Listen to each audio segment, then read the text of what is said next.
Неколку дена пред почетокот на Европското првенство во Данска, се најдобро на македонските ракометари им посака претседателот на владата Никола Груевски.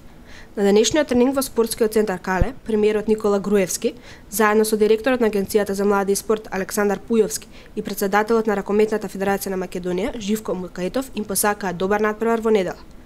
Ракометарите со полна пара се подготвуваат за надпреварот со данската репрезентација, која инаку е домаќин на првенството. Капитенот на репрезентацијата, Кирил Лазаров, е оптимистички расположен за надпреварот во недела. Се спремавме веќе 15 до 20 дена во комплетен состав. Мислам дека е доволно време за една национална селекција да се спреми за едно големо надпреварување. Хендикипирани сме малце да не се повторуваме со двете повреди пред Сена Наумче Мојсовски и Филип Лазаров, меѓутоа и другите репрезентации ги имаат истите проблеми, нели?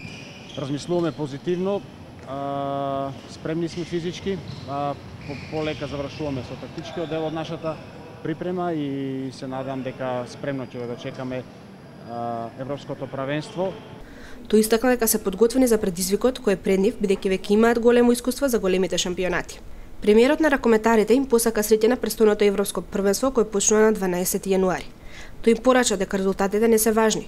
Најважно од се тие да го дадат својот максимум на теренот. Премиерот им рече на ракометарите дека каков и да остварат пласман, јавноста во Македонија ќе биде со нив и дека имаат поддршката од сите нас. Ракометарите му се заблагодарија на премиерот за поддршката, подарувајќи му дрес со неговото презиме и бројот 1. Европското ракометно првенство започнува во недела, а Македонија првиот надпревар го игра со домаќинот Данска.